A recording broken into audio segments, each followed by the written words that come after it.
Hey guys, this is Dr. Hub. In case you haven't subscribed, please do subscribe for updates. Let's look into the spaces around the shoulder joint. So first is we look at the triangular space.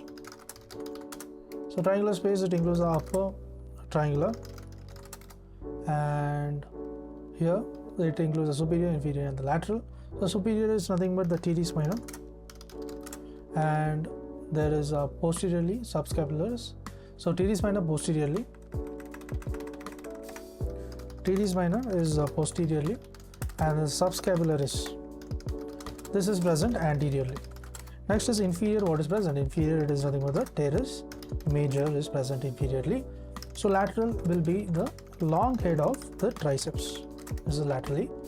Now what are the contents? Contents includes the circumflex scapular arteries. Now let's look into the triangular intervals. So looking at the lower triangular space, so the superior, it includes the teres major, and posteriorly, teres minor posteriorly, and the subscapularis anteriorly. So it is very similar to that of the upper triangular space. So medially, how is it different? Medially, it includes the long head of the triceps, and laterally what it includes is the humerus. Now what will be the contents of this? Contents is the profunda, brachii, vessels, and also it contains the radial nerve. Now the quadrangular. The quadrangular space, it includes the superior, inferior, medial and the lateral.